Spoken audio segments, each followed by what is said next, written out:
So from the outlet on the wall, it connects to this switch. Then the power goes from that switch to this board right here. Let me draw that in there too.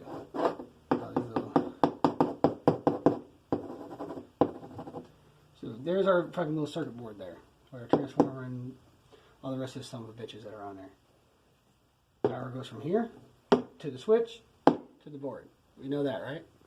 So that being said, I've already explained how the switch works. It's just a break in the connection. So the way you would see that drawn out on like scientific paperwork, it'd be a symbol like this, an empty space, another symbol, and then sometimes it will be either like this.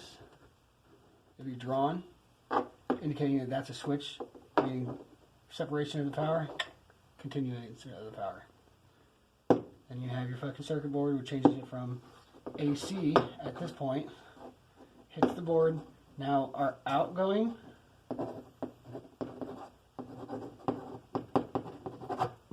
signal from here is going to be DC, direct current. So let's go ahead and we're going to test it. Change this to DC. Now, what do we know about these wires right here coming out on this side? How do we know which wire is which? Because the one with the writing is what? I don't think I actually ever told you what signal that one was. Actually, I'm pretty sure I didn't. So, that's where a tool like this comes in handy.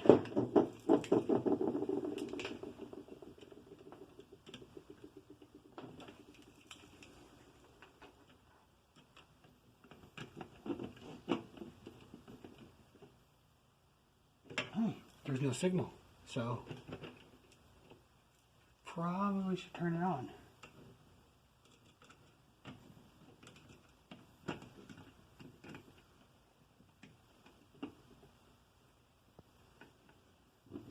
Spotlight's bright. Sorry. No, not you. It's from the. I was gonna say, I don't think I have a lot on. It's kind of hard to It makes tell. it a lot harder to see on this camera too. It keeps getting blurry. Everything's reflecting.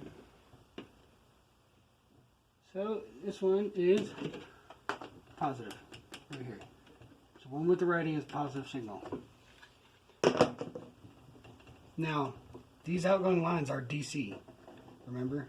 So DC meaning just direct current, this is the only one that's live. When you're dealing with AC, technically both of them are live, because it's a circle of the fucking power.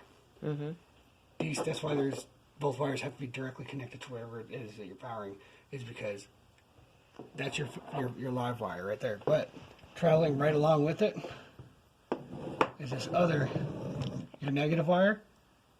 It touches into everything as well. Thought you said that this wire had writing and this one didn't on this side. They both do. Yeah, no, they both do. Why? On this side they don't? Yeah, this side they don't, this side they do. Okay, I was confused on which side was which. But Alright, I'm just going to go ahead and tell you. The reason it's like that is because this is signifying the end of the circuit. yeah, I wasn't trying to interrupt. I was just confused on which side was which. Oh, you're fine. But That's what that's telling you. That's the end of the circuit.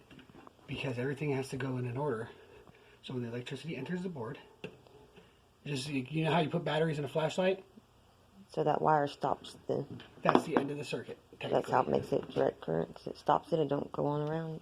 No, in this case it does back around. Oh. Ooh, excuse me. But the reason these wires are the same is because in the actual like circuit, when you actually draw it all out like the way I've got it, the next piece right here, this would be one of these terminals, it's going to connect back to this at the very end. It's going to continue back around. So when you put batteries in a flashlight, like a long one, like regular, where you take two or three of them and they stack on top of each other, you're putting your positive to your negative in that on that battery technically, right? Yeah. Why? 'Cause that's what it takes to make it work. I don't know why. Because the electricity has to flow through. So if you have a positive touching a positive, Okay, I see that. it stops. There's nowhere for it to go. I understand that. So the negative, it just flows through, direct current. Whoosh. So that's why these wires are the same. As the power enters this circuit board, gets transformed into DC and exits. It exits down one of these wires first, goes through, comes back down, enters back into the board, swims across everything, and then comes up that wire, and then that's it. It dies right there. Once you make the actual connection with the bulb, then it will continue the circuit back down, making that your negative. Oh, okay. That's why both of these are positive. One of these is negative, one of them is positive. Makes Direct sense. current to everything with just the one ground. Okay. That's how the bulb works. So, like, if we were to go ahead, snap this guy back together, what a little piece got that went to that thing. I don't know. Did I drop it? Was it? No, the little white cover piece. I don't know. You might probably did drop it. No, I didn't see you lay it down. I remember I did bring it. Is it in your pockets? No worries. I'll find it later. It'll still work without it. No big deal.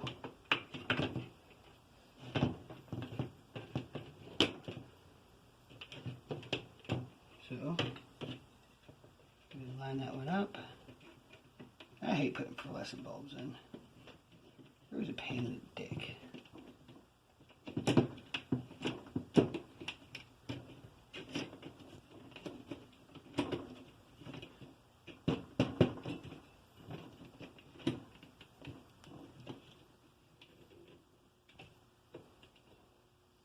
There we go. Now we got that thing locked in place.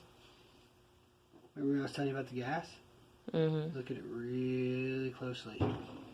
You'll see the movement in the bulb. Yeah, when I'm in a tanning bed, I kind of watch it. Tanning bed.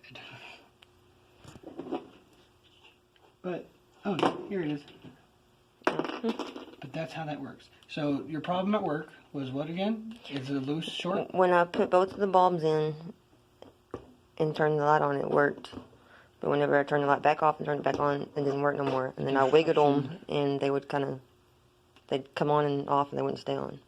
Okay, that can be all kinds of different things, but your basics for something like that would be A, you don't have the bulb in there right. That could be one thing. Because the way they connect, you look right here, and then right at that, see how that goes in there? So the one end goes in first, then it travels down the side, And you turn and it. then you put that piece in, and then it fucking, and then once you turn it in, it snaps into those little placements there, making the connection between both terminals. So I did that, and then when I turn it, So- wiggle it some, it would catch, and then it wouldn't. So like I said, the reason that could be several different things is, one, these little copper pieces here and here, one could be fucking bent out of shape on the inside from somebody fucking wrenching a bulb in there, or they could just be bent or fucked up. You might need to just open up the little plate and just go eat. I would not advise you doing that, because that is on a wall. So it's, unless you cut the breaker off, killing the power to it, you're liable to get shocked. Okay. If you're going to touch those things, that is. Or, what I'm thinking more likely is, this one's not necessarily a good example of it, because it goes routes straight inside of there, but this one's not a bad one right here. So you see how they have those wires connected?